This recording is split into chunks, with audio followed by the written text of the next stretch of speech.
첫 시간에 창세기 22장이 전체적으로 볼 때 부부의 근원이 되는 아브라함의 아들 이삭을 주신 다음에 그 이삭을 제물로 받으시고 다시 이제 죽은 자 가운데서 살려서 되돌려 주신 그 이삭이 이제 혼인을 하는 내용인데, 이것은 하나님은 부활이요 생명이신 분이시기 때문에 부활 생명을 번식시켜야만 하나님의 뜻이 이루어진다. 다시는 죽음이 없는 영생의 자녀들을 이제 낳아야 되니까, 자녀들을 낳는 데는 반드시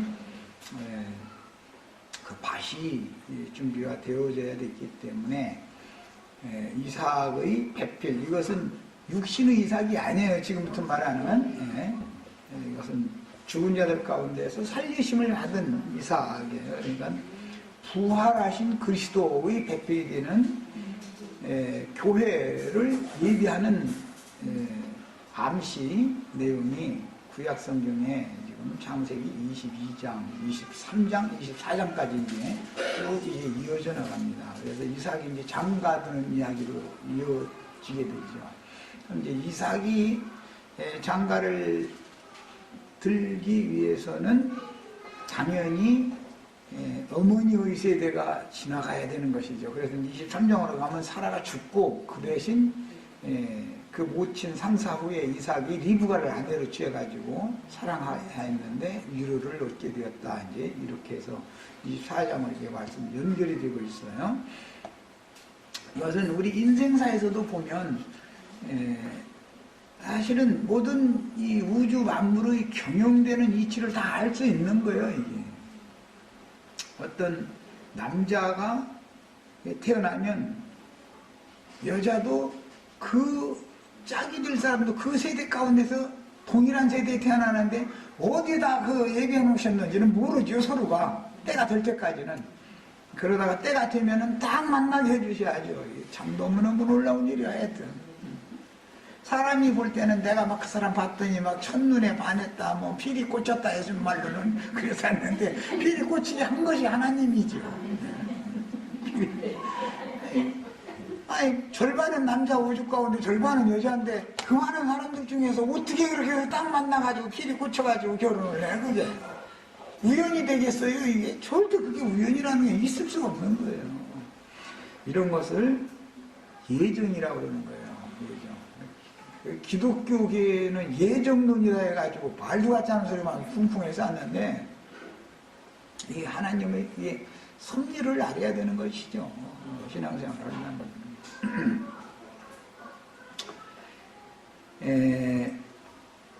이 시간에는 이제 구약, 여기 자료는 우리 집에 가서는 다 찾아 읽으시고, 나는 이제 그 시간을 절약해야 되니까,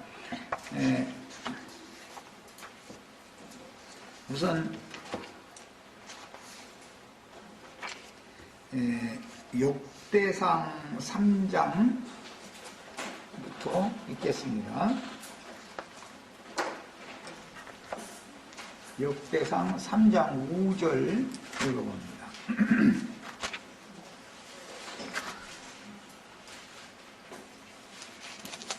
자, 찾으셨죠? 자, 읽습니다. 예루살렘에서 그가 낳은 아들들은, 그라는 게 누구죠? 그가 누구예요, 여기? 다윗과 밧세바를 염두에 두고는 말이에요. 다윗이 예루살렘으로 이주하기 전에 어디에서 왕이 돼가지고 7년을 먼저 다스렸죠? 헤브론에서도 자식이 있었었죠? 그런데 예루살렘으로 이사해가지고 밧세바를 만나가지고 밧세바를 통해서 지금 자식 낳는 얘기가 역대상, 오늘 우리가 읽는 3장 5절 이야기예요. 예루살렘에서 그가 낳은 아들들은 이러하니 시므아와 소박과 나단, 세 번째 나단을 잘 표시해 놓으세요. 그 다음에 막둥이 솔로몬. 네 사람은 암미엘의 딸 밧수아의 소생이요. 그랬어요. 다윗의 소생이라고 하지 않고, 다윗의 소생하면 많은 여자들을 통해서 많은 아들들이 다 다윗의 소생이니까, 특히 예루살렘에 와가지고는 문제를 일으킨 사람으로 되었죠. 이 밧세바에게 큰 문제가 됐죠. 그런데 그렇게 문제가 된 그 여자를 통해서 낳은 자식들이 세 번째는 나단이고 네 번째는 솔로몬인데, 나단은 마리아의 계보가 되고 솔로몬은 요셉의 계보가 되는 것이죠. 그래가지고 요셉과 마리아가 혼인해가지고 예수를 낳는 거예요. 자, 암멜의 딸 밧수아의 소생이다. 밧수아, 밧세바라고 하는 여자인데, 이 사람의 원래 남편은 가나안족 해족수 우리아라는 사람이었죠. 그런데 해족수 우리아는 죽고 다윗이 새 남편이 된 거예요. 이 다윗을 통해서 네 아들을 낳았어요. 세 번째는 나단, 네 번째는 솔로몬이에요. 자, 이제 마태복음으로 갑니다.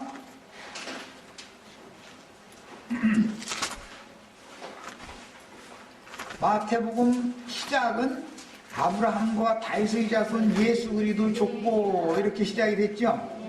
아브라함과 다윗의 자손 예수 그리스도의 계보라. 계보, 이것은 족보다 이 말이에요. 오늘 우리가 지금 이삭과 리브가의 자손 야곱의 12지파를 이제 지금 근원을 지금 나누는 거예요. 시작이에요.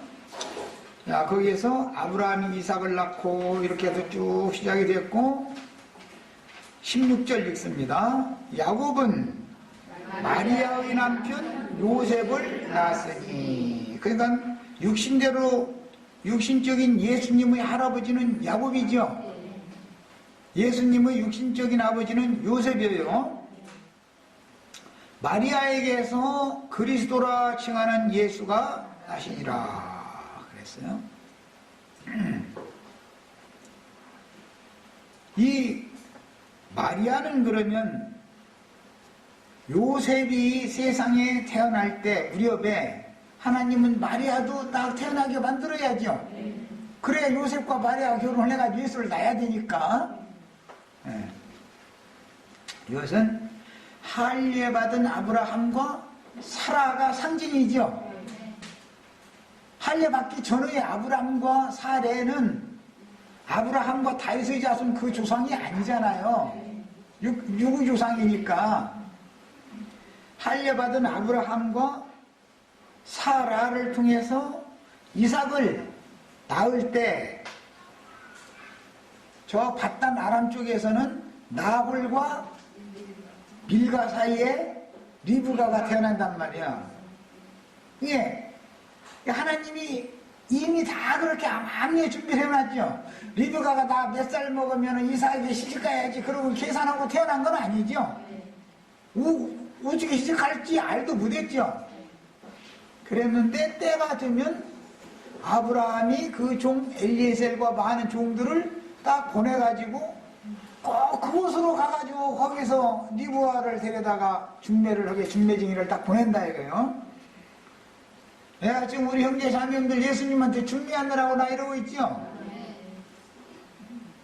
그런데 세상에서 잘 나가는 사람한테 중매를 받는 게 중매를 하라고 그 여자 데려다 중매하라고 한 게 아니라 그 종을 보낼 때 환도뼈 밑에 손 놓고서 약속하라는 거예요. 너 약속해라. 이 가나안 땅이 잘 나가는 부잣집 딸들도 많지만 이 절대 이 함 족속이나 야벳 족속 딸들 중에서는 특히 가나안 족속의 딸들 중에서는 내 아들 이삭과 혼을 시키면 절대 안 된다. 그래가지고 내 아버지 본토 친척이 살고 있던 하란성 나홀성 그 지역 거기로 가가지고 거기에서 하나님이 준비하신 여자를 하나님이 순적히 만나게 해줄 거니까 그 여자 데려다 가서 내 아들 이삭의 비피를 삼아줘라 그랬죠. 그러니까 나도 몇 년도 며칠 날은 우리 윤혜수 자매님 만나가지고 전도해야지 하고 나 몰랐어요. 나도 특히 우리 편창돈 형제님 같은 경우는 나는 사실은 꿈에도 생각해도 난 여기 와서 말씀드리라고 난 꿈에도 생각도 안 하잖아. 몰라요 전혀. 하나님이 하시는 일은 다 인간이 모르지만 하나님은 때와 기한도 정해두셨고 사람도 딱딱딱딱 그때가 돼야만 만나는 거예요. 아무 때나 만나서 전도가 되는 게 아니에요. 많은 사람들이 전도를 여러 번 받았죠. 그런데 왜 어떤 목자를 만나서 양육을 받게 하는가 하는 것도 하나님께서 정해놓는 것이다. 이런 것을 예정이다 그래요, 신약에서. 이게 굉장히 비밀스러운 거예요, 그래서. 자, 이번에는 누가복음 3장 봅니다.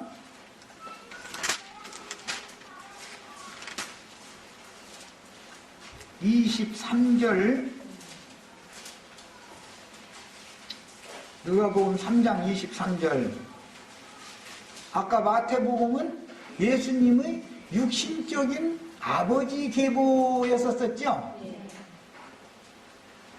그런데 육신적인 아버지에게서 다른 때는 누가 누구를 낳고 누가 누구를 낳고 쭉 그렇게 말해 놓다가 요셉이 예수를 낳았다고 돼 있지 않죠. 누가 낳았다 했어요? 마리아가 낳았다 이렇게 돼 있죠. 그래서 여자가 낳은 자 중에 제일 큰 자는 먼저 예수님 전에 요한이었고, 그 다음에 예수님이 두 번째 나셨는데 부활 생명이다. 그래서 창세기 22장에서 보면 두 번째 불렀지요. 하늘에서 두 번째, 첫 번째 부른 게 아니고 두 번째 부르. 오늘 우리 형제 자매님들도 두 번째 부르심을 받아가지고 여기 있게 된 거예요. 이게 두 번째 것이 진짜인 거예요, 사실은. 그냥 영적인 문제니까. 4장 23절 봅니다. 누가복음. 예수께서 가르치심을 시작하실 때에 30세쯤 되시니라. 이 말씀도 요셉이 30세 때 총리가 되었죠. 거기서부터 시작이 되는 거예요. 율법에. 그래서 대제사장이 되려면 30세 이상이 되어야만 대제사장이 즉위를 하는 거예요. 그래서 다윗 왕이 30세 때 왕이 되었죠. 예수님도 지금 30세 때 왕 제사장의 직무를 하는 거예요. 사람들이 아는 대로는, 이 말은 하나님께서 아시는 것과 사람이 아는 건 다르다라는 설명을 하려고 그러죠. 하나님이 아는 대로는 예수는 누구의 아들이에요? 하나님의 아들이죠. 너는 내 아들이라 오늘날 내가 너를 낳았도다. 부활하시던 날이죠. 그건 하나님이 아는 대로는 죽은 자들 가운데서 부활하신 그리스도는 하나님의 아들이에요. 인자로 오셨던 예수님은 사람이 아는 대로죠. 사람으로 왔으니까. 사람이 아는 대로는 요셉의 아들이니, 그건 사람이 아는 대로예요. 그런데 주님은 인자는 내 아버지는 하늘에 계신 내 아버지다. 자꾸 이래서 하니까 사람들 헷갈린 거죠. 그래서 예수님은 다윗의 가지만 되는 것이 아니라 다윗의 뿌리도 되시는 분이다. 그게 다윗이 낳기 전에 예수님이 먼저 있었죠. 알고 보면. 그런데 다윗의 후손으로 보니 이게 비밀이죠. 요셉의 아들이니, 요셉의 위는 그 한층 한 계단, 조상은 그 말이요. 앞에는 요셉의 아들이다 해놓고 나서 요셉의 또 아버지 이때는 헬리다 이랬죠. 그러면 요셉의 아버지가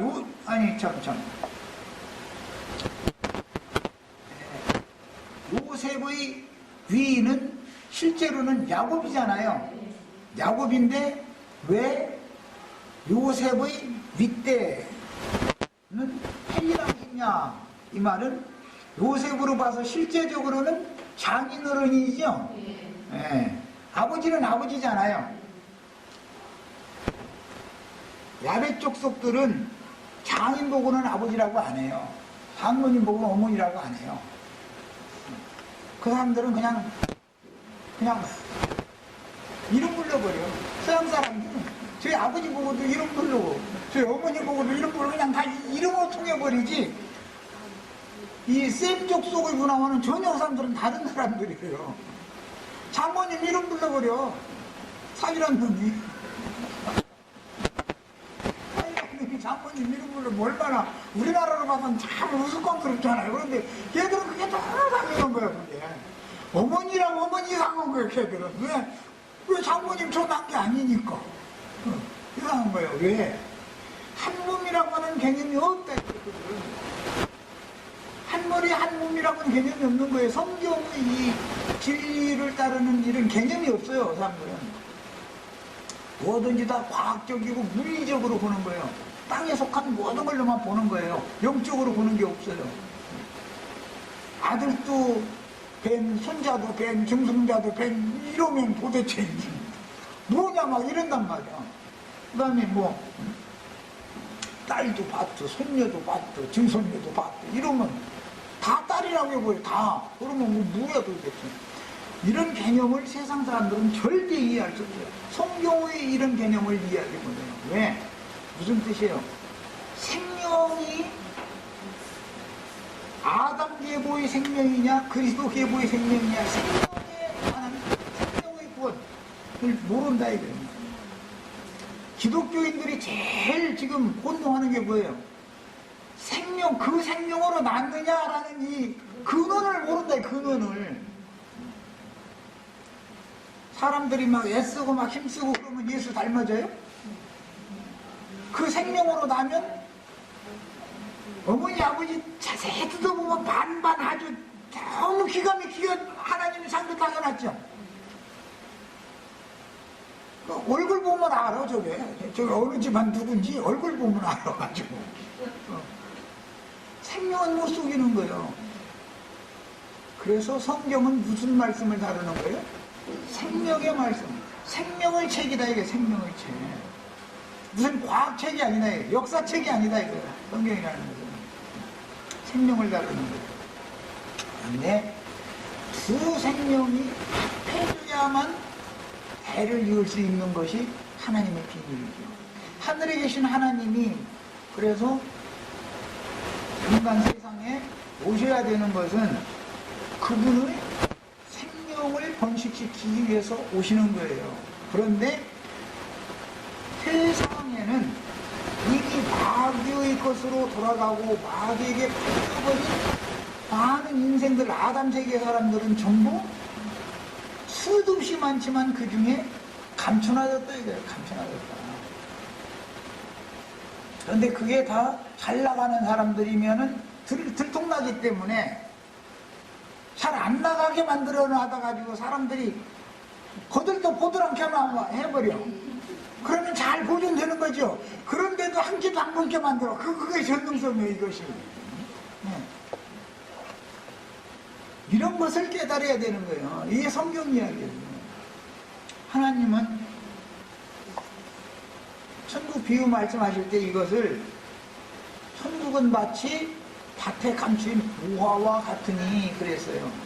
그러면 밭이라는 것은 수도 없이 많지요. 보아스의 밭도 다른 사람 밭들도 밭이라는 건 수도 없이 많은 거예요. 많은데 그 밭에 어느 밭에는 보화가 감춰져 있다 이거예요. 그 보화를 사러 왔다 그랬죠. 그 보화를 자기 것으로 취하기 위해서 아예 밭을 사는 얘기를 하잖아요. 그래서 자기 가서 모든 것을 팔아서 그 밭을 샀느니라 이랬죠. 이거 얼마나 비밀스러운 말이에요. 창세기 22장 이 내용을 모르면은 그게 뭔 소리인지 어떻게 알아요? 마태복음 13장에서 간략하게 그냥 천국은 마치 밭에 감춘 보화와 같으니 보화를 발견하고 돌아가서 자기 모든 것을 다 팔아가지고 그 밭을 샀느니라 이렇게 그냥 그 단 두 줄에 딱 그냥 해먹으랬어. 이게 무슨 소리인지 어떻게 알아? 이것이 구속사고 언약사인 거예요. 그게는 반드시 예정이 있고 부르심이 있는 거예요. 그래서 아무에게나 중매를 하는 것이 아니에요.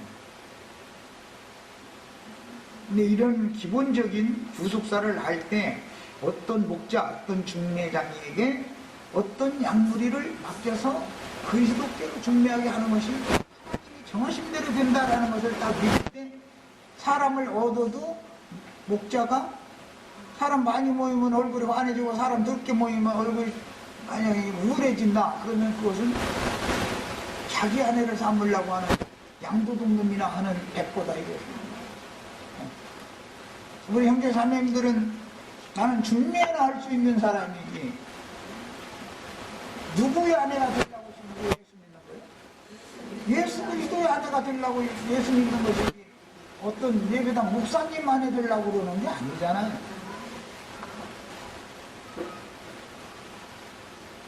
세상 나라에서도 여자친구 소개해준다고 해놓고 나서 뒷전에 가서 살짝 불러내가지고서 일 저질러 놓으면 그놈이 제일 나쁜 놈이죠.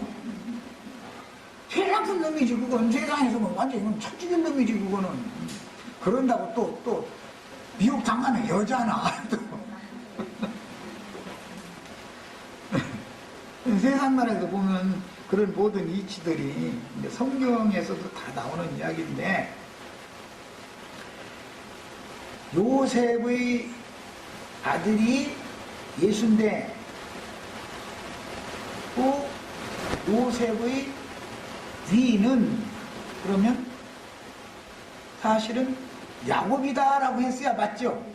그런데 헬리오 해놨단 말이에요. 헬리는 마리아의 아버지를 말하는 것이고 요셉으로 해서는 장인어른이지 친아버지가 아니다 이 말이에요. 그런데 성경에서는 똑같이 아버지다 이 말이에요. 이것이 셈 족속들의 문화예요. 우리는 다 장인어른 보고 아버님이라고 부르죠. 다른 집 딸이 나한테 시집 오면 나보고 아버님이라고 부르죠. 며느리가.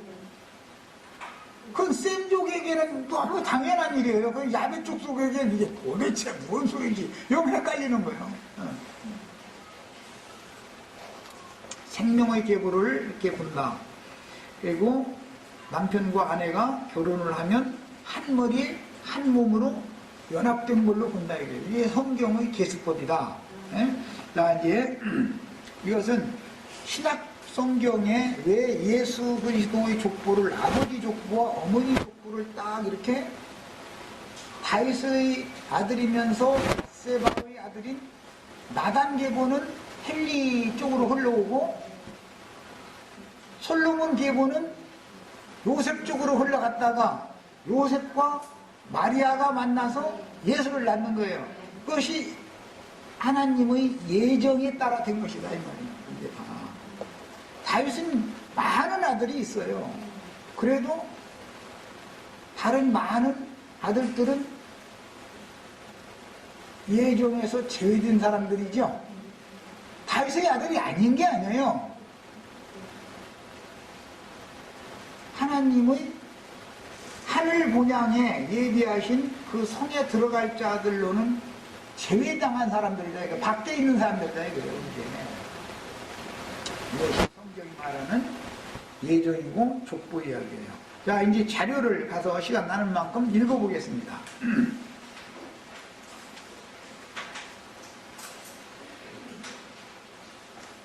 셈은 많은 자손이 있었어요. 그럼에도 불구하고 셈 자손 중에서도 두 계보가 이렇게 딱 흘러온다. 두 계보가 흘러왔다가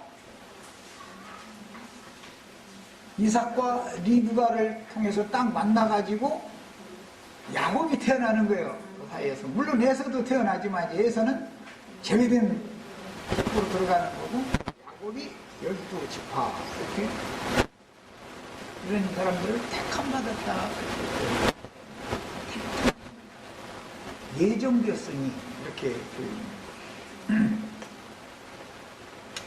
자, 창세기 22장은 먼저 죄인들의 구속을 위해 드려질 번제물을 친히 준비하시는 내용과 구속을 위해 자기 몸을 드린 후에 성결의 영 살려주는 영으로 부활하신 그리스도의 배필이 될 교회를 세우기 위해서 여자를 비밀리에 준비하신 말씀이 계시되는데 약속의 시이며 부활 생명이신 예수 그리스도의 생육과 번성을 위한 밭이 준비되는 것을 계시하는 말씀으로 마무리하고 있습니다. 20절로 24절 내용은 이삭의 배필이 암함에 지금 준비한 이야기를 살짝 갖다 껴놓고 있는 것이죠.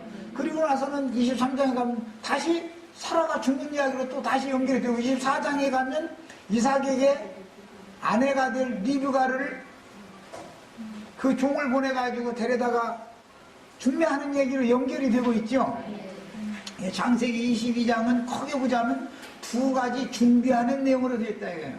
하나는 이삭을 제물로 하나님이 받으시기 위해서 대속 제물을 준비하는 내용이 기록이 됐고, 하나는 그 부활하신 죽은 자들 가운데서 살리심을 받은 이삭을 위해서 배필을 아마니 하나님이 지금 이렇게 어디다 이렇게 딱 준비해뒀다, 지금 그 얘기를 한 거예요. 예. 아브라함에게 약속하신 영생의 세계를 상속받을 영적 자녀들을 생육하고 번성시키려면, 이건 육적 자녀들이 아니죠. 부활 생명을 낳을 사람들이에요. 그래서 오늘 아까 소급에서 읽을 때 아브라함과 사라의 씨가 그 대조의 성분을 차지하리라 이렇게 예언이 됐는데, 24장에 가면 리브가를 시집 보내면서 네 씨로 원수의 성문을 얻을지로다, 똑같은 축복의 말씀이 주어지죠. 이것이 성경의 참, 성경을 알면 다 이딱 걸리고 아무튼 말해야죠. 그 다음에 영적 자녀들을 생육하고 번성시키려면 반드시 육신의 세계를 초월할 수 있는 신령한 생명의 씨와 밭이 준비되어져야 합니다. 씨는 성령의 말씀이죠. 밭은 신부, 성령과 신부의 말씀이 성경 계시록 끝이죠. 오늘 우리가 지금 성령과 신부의 말씀을 듣고 있으면 하늘의 장자, 교회인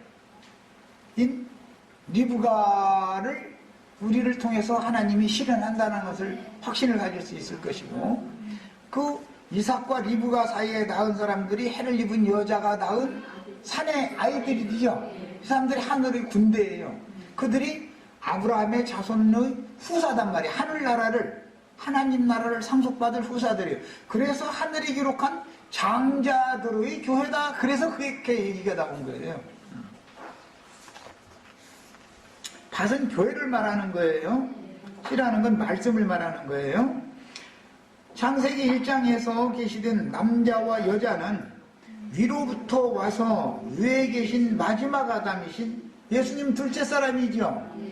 첫 아담은 첫사람이다 그랬어요. 첫사람 아담 이렇게 말했어요.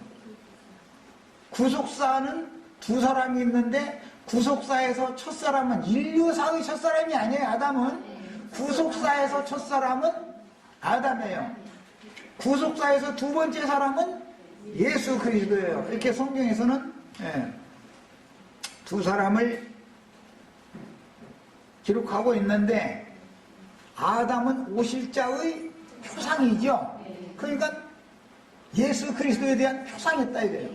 육신으로 오신 예수는 아담 세계로 오셨죠. 그래서 세상에 오셔서 태어나는 거예요. 육신으로 태어나는 거예요. 그런 상태를 사람들이 아는 대로는 이라고 설명하는 거예요. 그러나 하나님이 아시는 대로는 사람이 아는 대로와는 다르다. 예수는 족보가 다르다. 지금 이 얘기를 지금 한 거예요.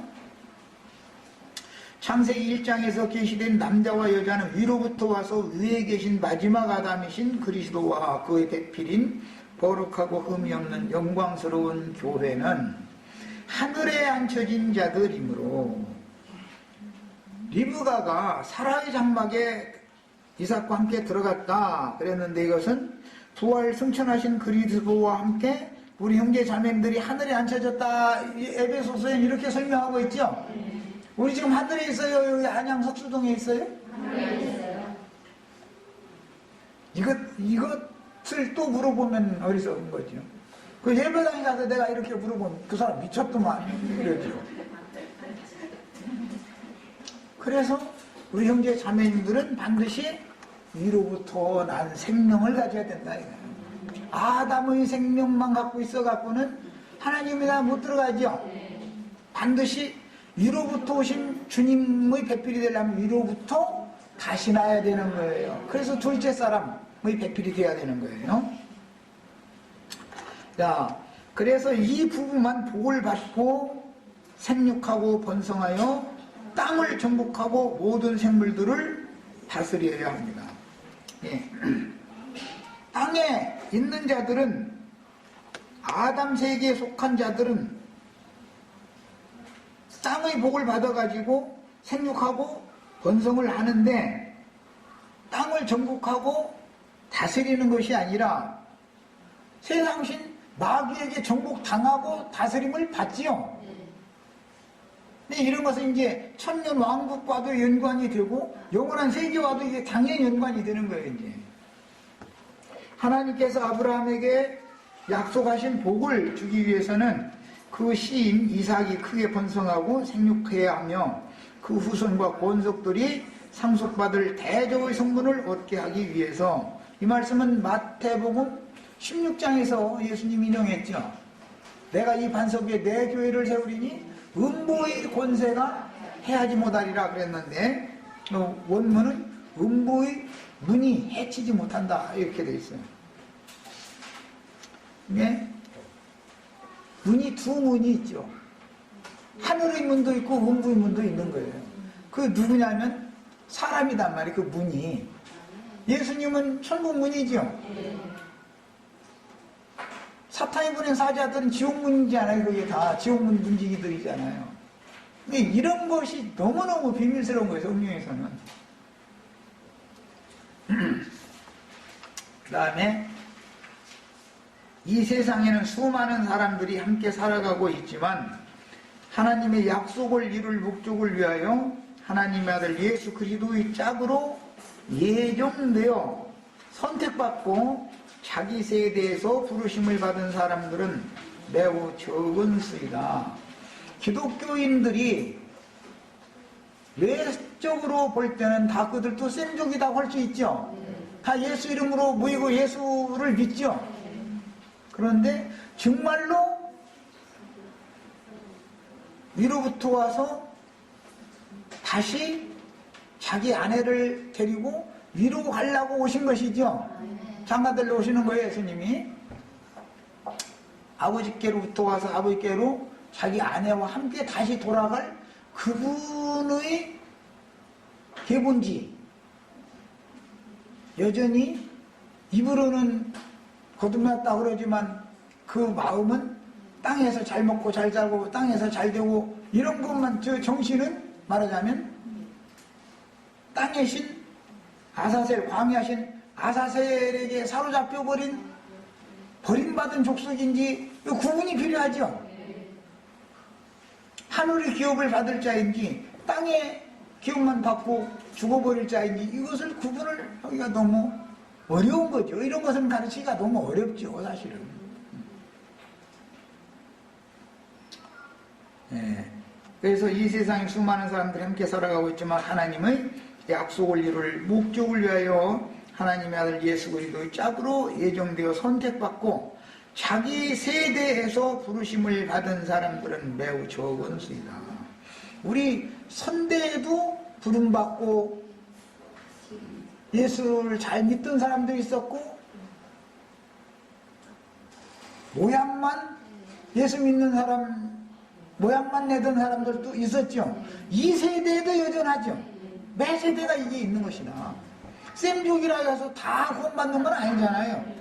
뭐 함족만 저주받는 게 아니야. 알고 보면 쌤족도 버림이 되는 족속이 있다.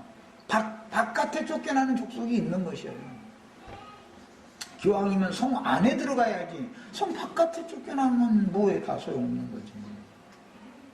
그 다음에 어떤 연유로 가난한 심령이 되어 예수 그리스도를 믿어 영접하고 영적인 남편으로 오시게 됩니다. 이것은 성령으로 난 것은 사람의 심령이니까 성령과 사람의 심령이 연합할 때 정말로 육신적인 부부관계를 맺는 것은 상징이죠. 영적으로 영원히 부부관계를 맺어야 되니까. 그래서 그리스도의 성령과 사람의 심령이 연합을 하는 것이 성경의 결혼이다 이 말이에요. 내적 결혼이 더 중요한 것이죠. 그러니까 그 다음에 사람이 이렇게 그리스도의 배필이 되려면 심령이 가난해져야 되는 거죠. 그 심령이 가난하지 않으면 잘 나가는 사람은 가난해질 필요가 없죠. 뭔가 사람들이 만나면은 그래도 자기를 내세우고 자랑하고자 하는 것이 있어야 살지, 자기를 짓밟고 자기 얼굴에다 이게 침뱉고 이런 사람들 틈에서 살려면은 끌어올라서 못 살지. 끌어올라서. 그런데 워낙 형편이 그 사람들이 볼 때 그렇게 몇개 할 수밖에 없는 상황에 몰려져 버리면은 주사리도 묻어지요. 실제가 그런데 어떻게 거 이걸 도대체. 호사는 못 따야 돼요. 하늘에 하나님 보고만 눈물이 솟을 수밖에 없다. 이런 사람들을 예정된 사람이다. 그런다. 기독교식으로 저 예배당에 나오면 예정만 믿으면 예정받아서 아주 그 사람은 아주 구원받기로 예정돼 있었냐? 그 사람 아예 그 사람들은. 그런데 예정이란 성경이 말하는 예정이 되어져 있는 사람은 세상으로부터 버림당한 사람이고 멸시와 천대를 당하는 사람인 것이지 세상에서 잘 나가는 사람이 예정되는 경우는 없다. 이것을 알아야 된다. 하나님은 참 너무너무 놀라워. 야, 보화가 감춰져 있는 밭이다. 그 말은 깨어지고 세상 기독교식으로 낮아지고 깨어진 심령을 가진 마음들을 말하는 것이죠. 그런데 잘 나가는 사람이 깨어지고 뭐 부서지고 할 필요가 뭐가 있어? 조금 누군가 와서 이렇게 좀 부딪히기만 하면 사람을 뭘로 알고 말이야. 나는 다른 것은 나 참아도 나 자존심 나 자존심 구기지 마. 난 자존심 하나로 사는 사람이요. 다 이러지요. 자존심으로 사는 사람은 예정된 사람이 안 된 사람이요.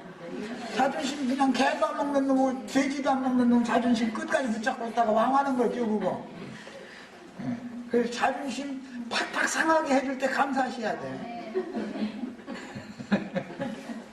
그런데 말은 쉽지만 나부터도 이게 쉽지 않죠. 이게 사실은 감춰두시는 비밀이죠. 솔로몬 때 이게 가불 땅이래요. 가불 땅. 쓸모없는 땅이라 이거 거기는. 거기 뭐 동사 씨 뿌려봐야 그 동사 되겠어. 그런데 하나님은 저주받은 메마른 땅에도 다 농사하게 하는 방법이 있어. 그 땅을 고치면 되는 거야. 땅을 고치면. 그 땅값이 싸면 거기다가 돼지도 넣고 소도 넣고 뭐 개분 뭐 이런 거 갖다 잔뜩 넣고 땅 벅벅 썩여놔두면 나중에 씨 뿌리면 원래 준 땅보다 훨씬 잘 돼. 하나님 하신 방법이 있어. 그래서 우리 형제 자매님들 돼지도 넣느라고 그렇게 죄를 많이 지킨 거예요. 이렇게 된다. 그럼 죄 많이 진 사람이 그러면은 주님 예정한 사람이냐고. 예, 사실은 그 말을 한 거예요. 주님은 죄인을 부르러 왔어요? 의인 부르러 왔어요? 인간의 눈으로 볼 때 좋은 땅 사러 온 게 아니에요. 돼지도 오면 막 넣어가지고 퍽퍽 썩어가지고 이제 신약의 용어로는 그 마음이 부패한 인간들만 딱딱 해가지고 사람들이 의로운 사람들은 아이고 그 사람은 상종 묻어갔더만. 상종을 묻은다는 뜻은 세상의 영이 나를 만지지 않는다 이 말이잖아요. 상종 못할 사람들을 하나님이 딱 불러다가 구원시켜가지고 당신이 배필 삼는 거 보면 너무너무 비밀이가지고.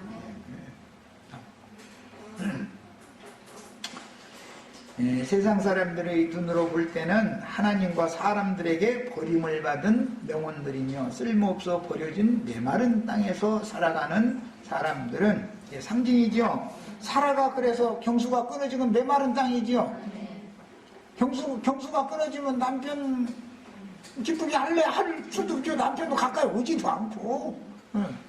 완전 메말라가지고 뭐 가까이 갈 수가 없는 거예요. 이제 그렇게 끝나가지고서도 경수 끝나자마자 이삭 주는 것도 아니야. 저 절대로 소망이 완전히 없을 때, 그때 딱 하나님 와서 태를 새롭게 해서 회복시켜서 열어가지고서 이삭을 딱 주는 거. 얼마나 놀라워요. 저주받은 메마른 땅도 하나님 얼마든지 치료할 수 있죠. 그래서 예수님이 저주받은 영혼들 고치러 온 거예요. 그래서 맨 예수님 오셔서 뭐 한 얘기 들어보면 뭐 병 고쳐주는 얘기만 계속 하고 있어요. 그게 무슨 뜻이에요? 영혼들이 죄에서 구속받는 것을 상징하는 말이잖아요. 그게 다 여러 가지의 죄들로 다 인간들이 하나님의 저주 아래에 떨어져 있는데 그들을 불러서 그들의 영혼을 고치는 이야기예요. 치료하는 이야기예요. 그래서 하늘문이, 그래야 하늘문이 열리니까 그 다음에는 위로부터 날 수가 있는 것이죠. 이게 성경의 비밀이죠. 그래서 하나님과 사람들에게 버림을 받은 영혼들이며 쓸모없어 버려진 메마른 땅에서 살아가는 사람들은 마귀의 것이 되지 않기 때문에 하나님은 그 아들의 배필을 세상에 감추어 두실 때 세상에서 버림받고 멸시와 천대를 당하는 사람들을 준비하신 것입니다. 이게 이삭을 위해서만 준비한 게 아니라 이삭의 배필을 위해서도 아마 합리적 준비를 해놓으신 이야기가 창세기 22장 내용이다. 그 다음에 인간 세상의 예비인지 하려니까 나오미는 아들을 낳을 소망이 없죠. 그러니까 어떻게 해요? 나오미 대신 며느리를 통해서 자식을 얻게 만드는 거예요. 이게 이제 구속사지요. 그러니까 우리 며느리는 내 아내를 대를 이어서 우리 집안 씨 퍼뜨려줄 밭이죠. 밭도 저 먼 데 있는 들판보다는 집 가까이 있는 채전밭이 아주 제일 좋은 밭이에요. 그래서 예수님 마태복음 13장을 말씀하실 때 자기 채전에다 갖다 씨를 심었다 이렇게 말하지 저 들판에 있는 거 갖다 씨 심었어 이렇게는 안 지어 또.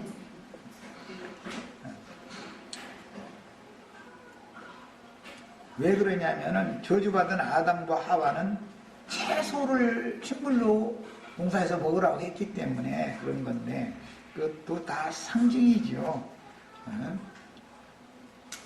어린아이 때는 채소를 먹는 것이고 장성하면 단단한 식물을 먹는 것인데 이제 이런 것이 다 상징이에요. 그 다음에 아담 때에는 저주가 임한 땅에서 목축업으로 살아가는 가인은 성에서 살았는데 아벨 대신해 주신 셋은 저기 목축을 하면서 벌판에 살았죠. 저주받은 땅에서 살았어요. 가인은 그 아버지가 개간에는 아주 좋은 농사짓기 좋은 땅에서 살았어요. 그런데 가인 족속은 버림을 받았고 황량한 들판에서 목축을 해서 사는 셋 족속이 하나님의 계보에 들어왔다. 이것도 벌써 사람들이 생각과는 전혀 다른 얘기인 것이고 셋의 후예들이며 솔로몬 때는 히람 왕에게 팔아버린 가불 땅이요. 이것은 갈릴리 땅 보고 가불 땅이라고 그래요. 솔로몬이 그 갈릴리 지역의 땅은 황폐가 농사도 안 되니까 그냥 헐값에 팔아버린 거예요. 당시. 그랬는데 사실은 그 땅이 복된 땅이죠. 예수님 그 땅으로 오잖아요. 그 땅에서부터 사역을 시작하고 이것이 너무 감추인 비밀이에요. 모든 죄인들이며 감람산 기슭의 베다니 마을에 가던 베다니 마을 사람들이니 이들은 세상의 기득권자들이 거들떠볼 필요조차 없는 사람들이지만 왜 하나님의 성전에 이들은 들어갈 자격이 없었죠. 율법에 따라서 문둥병자, 세리, 창녀 이런 사람들은 하나님 앞에 갈 수가 없었었죠. 그 율법의 저주예요. 거기에서 속량을 받는 이야기가 창세기 22장의 구속사가 이렇게 암시되어 있는 것이다 말이에요. 그 다음에 천국 비유에서는 보화가 감추어진 밭이요. 보화가 감추어진 밭이라는 것은 예수님이 설명할 때 착하고 좋은 마음으로 천국 말씀을 듣고 인내로 결실하는 게 아니라 이렇게 설명을 해주셨죠. 그러려면 메마른 밭이 먼저 치료를 받아야 돼요. 그래서 그 치료를 위해서 회개가 필요한데 회개하게 하기 위해서는 기본적으로 돼지걸음이 많이 들어있어야 되는 거예요. 그래가지고 땅이라는 것이 메마른 땅은 걸음을 넣어서 썩혀야 되는 거예요. 그래서 이제 신약 말씀에서 죄가 더한 곳에 은혜가 더한다. 이렇게 이 말이 이게 간단한 말이 아닌 것을 다 깨달으셔야 되겠어요. 여기까지 해서 마칩니다.